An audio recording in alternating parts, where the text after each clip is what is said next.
Alors, dans ce module, on va parler du group by. Le group by, c'est quoi? C'est ce qu'on a vu qui était paramétrable dans le module précédent, à savoir l'array aggregator, et on va voir justement concrètement à quoi ça sert. Si je reprends donc ma feuille de calcul Google Sheet que j'ai ici, eh bien, il faut imaginer que le group by, par exemple, il va regrouper en un bundle une catégorie, voilà, ici date de la commande, et derrière, il va venir y greffer, y associer une liste, voilà, une liste de données spécifiques et filtrées sous forme d'un array, sous forme d'un tableau.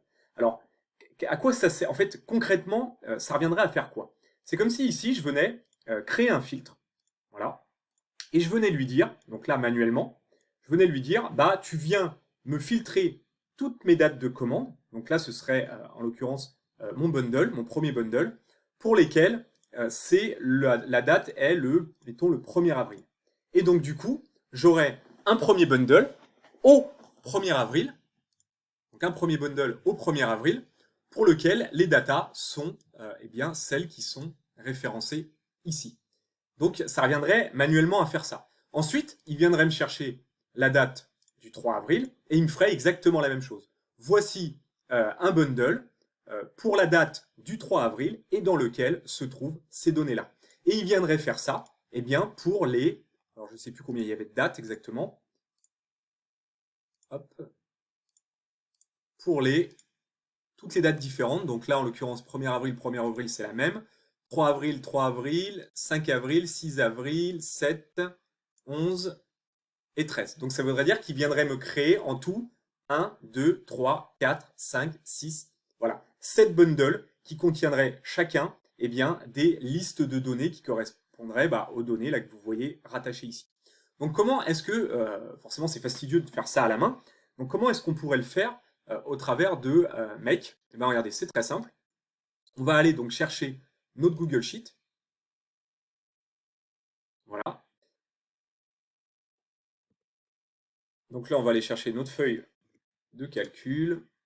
Voilà, donc elle s'appelle Array Aggregator. Hein, c'est ce qui est marqué ici. Voilà. Est-ce qu'elle contient des headers? Alors d'abord, il me demande ma sheet name. Donc la sheet name, hein, je vous rappelle, c'est celle qui est marquée ici. Est-ce que ça contient des headers? Oui. Les headers, c'est les en-têtes. Donc là, on va laisser oui. Ensuite, il me dit voilà, d'aller vérifier dans ces lignes-là. Donc, je peux aller lui sélectionner la plage A1, E16. Et il me demande une limite. Bon, moi, je vais lui dire de tout prendre. Donc là, en l'occurrence, on a 16 valeurs. Voilà, donc je vais lui mettre une limite à 20. Comme ça, je suis sûr qu'il va aller me chercher toutes mes données. Je vais faire OK. Et donc là, je vais valider. Et il est parti me récupérer mes 15 bundles, voilà, qui représentent en fait tout ce qu'il y a dans cette Google Sheet. Voilà. Une fois que j'ai fait ça, je vais venir donc y ajouter un array aggregator. Voilà. Donc je vérifie bien le source module que c'est bien Google Sheet. Là, en l'occurrence, je ne peux pas trop me tromper puisqu'il n'y a qu'un module. Encore une fois, faites bien attention quand vous en aurez plusieurs. Je vais lui dire de m'agréger donc tous les fields, tous les champs. Voilà. Et là, je vais cliquer sur Show Advanced Setting et on va retrouver mon fameux group by.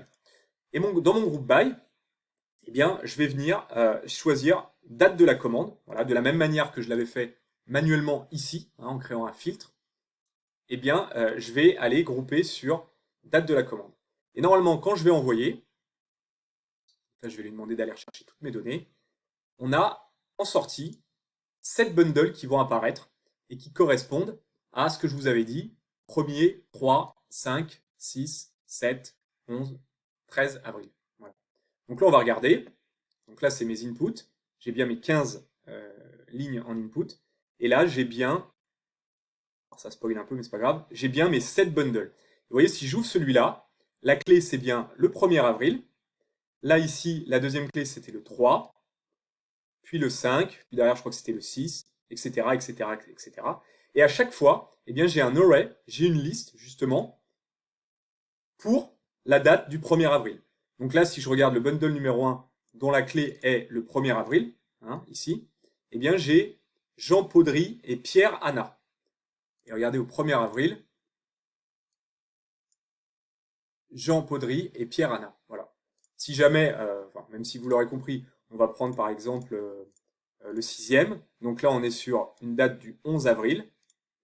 Et là, on en a 3. Et en l'occurrence, on va avoir donc Morgane Bois, Anne Taffy et Alan Sefa au 11 avril. Alors, 11 avril, on est là. Hop, et on a bien Morgane Bois, Anne Taffy et Alan Sefa. Vous voyez, donc c'est ça le principe du groupe by. Donc c'est assez intéressant parce que immédiatement, on peut venir justement catégoriser eh bien, ce qui émane de notre module précédent. On pourrait aller par exemple à regarder le détail de la commande. Vous voyez, on a vu ici donc qu'il y avait combien de catégories? On a 3 catégories de menus, menu divin, menu express, petit déjeuner complet.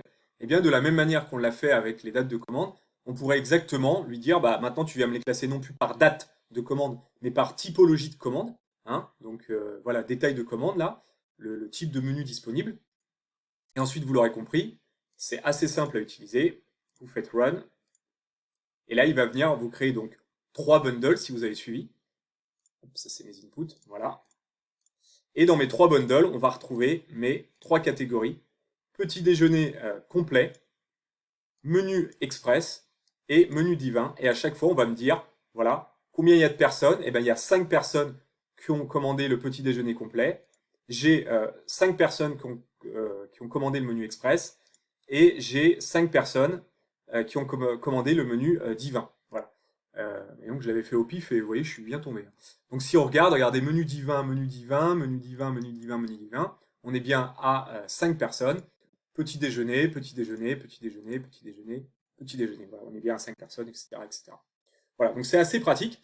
Et on pourrait imaginer plugger ça, par exemple, à, comme on l'a fait dans les modules précédents, à un Deezer pour savoir, ben voilà, regroupé par album, par playlist. Voilà, il y a pas mal de possibilités, justement, avec cette fonctionnalité Group By de l'Array Aggregator. Alors, pour pas vous laisser sur votre faim, on va faire un petit test, justement, avec les playlists Deezer. Voilà, par exemple, vous avez plusieurs membres de votre famille qui ont créé des playlists.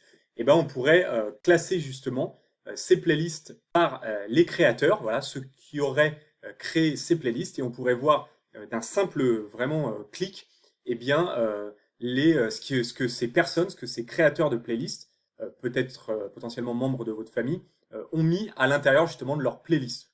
Voilà, pour déterminer leurs goûts musicaux, les choix qu'ils ont fait. Donc là, on irait dans Deezer, par exemple, on irait chercher Watch Playlist. Voilà, on leur demanderait, je sais pas moi, on va lui dire de limiter à 20 playlists.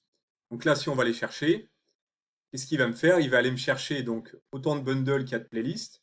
Je ne sais même pas si on a 20, si a priori il y en a 20.